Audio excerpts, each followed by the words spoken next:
Rajasthan youth Congress के चुनावों के परिणाम की घोषणा हो गई है। घोषित हुए नतीजों में बड़ा ही फेरबदल देखने को मिला है। मुकेश भाकर की आधिकारिक जीत की घोषणा के बाद एक बार फिर पॉलिटिक्स की खबर पर लगी है मुहर। राजस्थान यूथ कांग्रेस अध्यक्ष के नए परिणाम आने के साथ ही मुकेश भाकर, सुमित बगासरा और अमरदीन फकीर ने एक दूसरे पर आरोप प्रत्यारोप जड़ना शुरू कर दिया है। इन तीनों ने एक दूसरे पर क्या आरोप लगाए हैं, देखे पॉलिटिक्स की इस खास रिपोर्ट में। ये है टॉक्स न्यूज नेटवर्क और आप देख रहे हैं पॉलिटॉक्स, राजनीति का कच्चा चिट्ठा। प्रदेश युवा कांग्रेस के चुनाव के बाद पिछले काफी दिनों से लंबित प्रदेशाध्यक्ष की आधिकारिक घोषणा भारतीय युवा कांग्रेस ने कर दी है।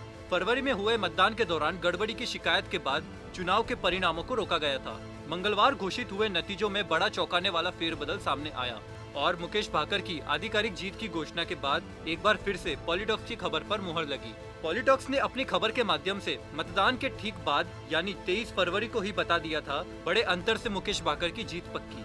युवा कांग्रेस की राष्ट्रीय कार्यकारिणी द्वारा मंगलवार को प्रदेशाध्यक्ष पद के नतीजे घोषित किए गए। घोषित नतीजों के अनुसार मुकेश भाकर को सर्वाधिक 34,945 वोट मिले। दूसरे नंबर पर अमरदीन फकीर को 25,073 वोट मिले। वहीं पूर्व में घोषित विजेता सुमित बगासरा तीसरे नंबर पर रहे। बगासरा को 23,464 वोट मिले। राष्ट्रीय कार्यकारिणी द्वारा की गई आधिकारिक घोषणा के बाद मुकेश भाकर युवा कांग्रेस के प्रदेशाध्यक्ष निर्वाचित हो गए हैं। वहीं अमरदीन फकीर उपाध्यक्ष तो सुमित बगासरा को अभी होल्ड पर रखा गया है। इससे पहले प्रदेश महासचिव, सचिव और जिला कार्यकारिणी के परिणामों की घोषणा 29 मार्च को ही कर दी गई थी। राजस्थान यूथ कांग्रेस अध्यक्ष के नए परिणाम आने के साथ ही मुकेश भाकर, सुमित बगासरा और अमरदीन फकीर ने एक दूसरे पर आरोप प्रत्यारोप लगाना शुरू कर दिया है। एक और पूर्व विजेता सुमित बगासरा ने मुकेश भाकर पर आरोप लगाया कि मुकेश ने ब्लैकमेल कर नतीजे बदलवाए हैं। वहीं भाकर ने पलटवार करते हुए कहा कि बगासरा ने 70 लाख रुपए में हैकर्स के साथ सौदा किया था। बगासरा ने यह भी कहा कि हैकर्स ने पहले मुझसे भी 50 लाख रुपए में सौदा करना चाहा, लेकिन मैंने मना कर दिया। वहीं आरोपों को गलत बताते हुए बगासरा ने कहा कि भाकर के दबाव के चलते ही 35 दिन तक परिणाम को रोका गया था। उन्होंने चुनाव दोबारा कराए जाने की मांग रखी। इस बीच मुकेश भाकर के निर्वाचन को अमरदीन फकीर ने गलत बताते हुए यूथ कांग्रेस परिणाम पर सवाल उठाए। फकीर ने कहा कि इस पूरे मामले में सोनिया गांधी को दखल देना चाहिए। बता दें, प्रदेशाध्यक्ष पद के लिए मुकेश भाकर की शुरू से ही जीत तय मानी जा रही थी, लेकिन मतदान के दौरान हुई धांधली के चलते मुकेश भाकर का नाम 3 मार्च को जारी हुआ। ऑनलाइन परिणामों में दूसरे नंबर पर आया और पहले नंबर पर सुमित बगासरा का नाम घोषित हुआ। लेकिन मंगलवार को हुई आधिकारिक घोषणा के बाद स्थिति साफ हो गई और मुकेश भाकर प्रदेशाध्यक्ष निर्वाचित हो गए। मुकेश भाकर युवा प्रदेश अध्यक्ष के चुनाव के लिए वैसे तो पिछले 7 साल से तैयारी कर रहे थे, लेकिन लांडनू विधायक बनने के बाद से युवा कांग्रेस के सदस्यों के बीच बेहद एक्टिव रहे। साथ ही भाकर ने इस दौरान प्रदेश के लगभग सभी जिलों में दौरा कर युवाओं के बीच अपने आप को बनाए रखा। इसका फायदा भी उन्हें प्रदेशाध्यक्ष बनने में मिला। भाकर ने चुनाव प्रसार में कोई कोर कसर नहीं छोड़ी थी।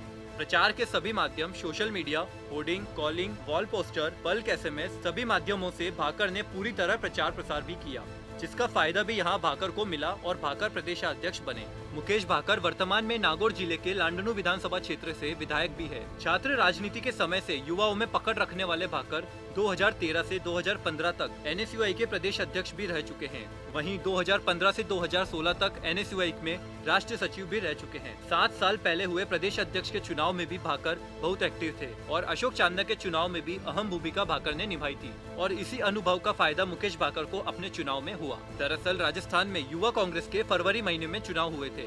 इस चुनाव के लिए 22 और 23 फरवरी को प्रदेशाध्यक्ष, प्रदेश महासचिव, जिला अध्यक्ष, जिला महासचिव और विधानसभा क्षेत्र अध्यक्ष पद के लिए ऑनलाइन मतदान हुआ था। चुनाव के नतीजे 3 मार्च को ऑनलाइन जारी होने के बाद इसकी आधिकारिक घोषणा 9 मार्च को होनी थी, लेकिन मतदान के दौरान गड़बड़ी की शिकायतें युवा कांग्रेस के राष्ट्रीय कार्यकारिणी तक पहुंची, जिसके चलते परिणामों की आधिकारिक घोषणा पर रोक लगा दी गई थी। इसके बाद 29 मार्च को प्रदेशाध्यक्ष और जिला कार्यकारिणी की घोषणा के बाद मंगलवार को प्रदेशाध्यक्ष की घोषणा की गई।